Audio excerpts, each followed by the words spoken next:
충남 당진에 거주하는 40대 직장인 윤성 씨는 입사한 지 2년 만에 아파트를 장만했습니다. 주택 가격이 상승하던 시기 더 늦기 전에 집을 마련해야 한다는 조급함이 있었기 때문입니다. 평생에 저희 집이 없었거든요. 그래서 저는 집에 대한 갈망이 좀 많이 있어서 입사하자마자 빨리 좀 내 집을 사야지라는 생각도 있어가지고 고민을 많이 했었거든요. 세종시에 들어가야 되는지 그냥 이게 미래를 봤을 땐 서울에다 집을 사는 게 나은지 분당이나 일산에 집을 사야 되는지. 세종시에도 발전소가 이제 있는 고심 끝에 결정한 집은 충남 공주에 있는 한 아파트. 차로 1시간 거리지만 그의 고향인데다 세종시와 가깝다는 것이 이유였습니다. 처음 듣는데 그 당시에 그때 아파트 가격이 대략 한 1억 8천 정도 했었던 것 같은데 거의 1억 가까이 거의 해서 디딤돌 대출을 받고 나머지도 이제 9천 정도를 신용대출 그렇게 해서 100% 대출로 이제 집을 샀습니다. 내 집을 장만했다고 좋아했지만 아직까지도 그 집에서 살아보진 못했습니다. 남아있는 채무는 1억 1천여만 원. 집값은 떨어지고 금리는 더 오른다는데 걱정이 앞섭니다. 디딤돌 대출로도 한 50만 원 중반대, 55만 원 정도 되는 것 같고 신용대출 계좌가 한 3개 정도 있는 것 같은데 30만 원 정도? 최소 한 1.3%포인트 정도는 오르지 않았나. 네. 그러면은 기존에 2.7%였으니까 지금 4.0%가 넘었으니까요. 조금이라도 부담을 줄이고자 자가용 대신 버스만 이용한다는 윤성 씨. 언제까지 살아보지도 못한 집에 매여 빚의 노예로 살아가야 하는지 답답한 노릇입니다.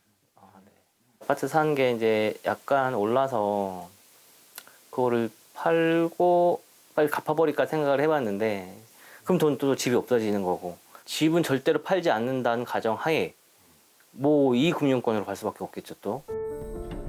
최근 몇 년 새 전국적으로 급격히 오른 집값은 무주택자들의 불안을 부추겼습니다. 덩달아 가계대출 규모도 큰 폭으로 올랐습니다. 영혼까지 끌어모아 대출을 받은 영끌족도 등장했습니다.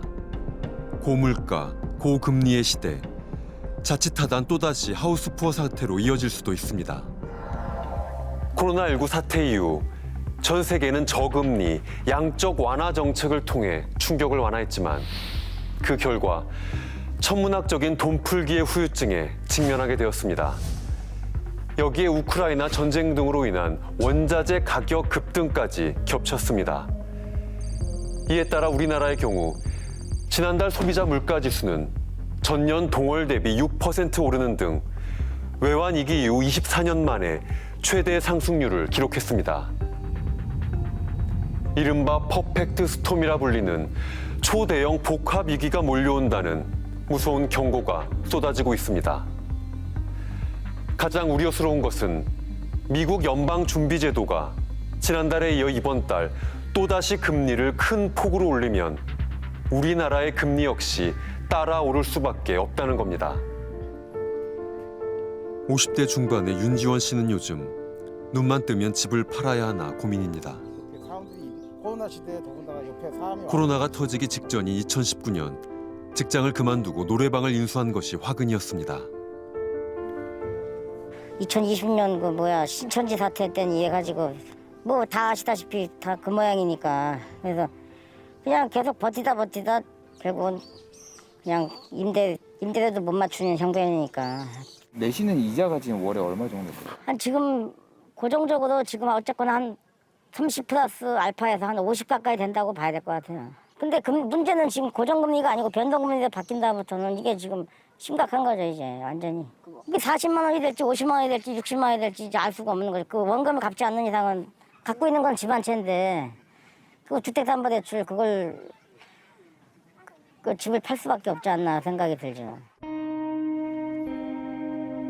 직장 생활 20년 만에 어렵게 장만한 아파트였기에 더욱 속이 상한다는 윤 씨.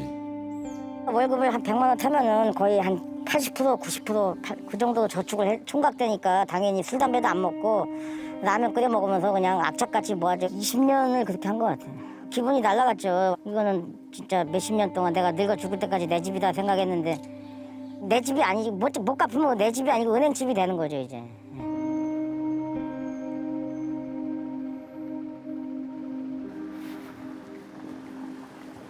쓰나미처럼 몰아닥친 인생의 위기를 과연 어떻게 극복할 수 있을지 아직은 막막한 심정이라고 했습니다.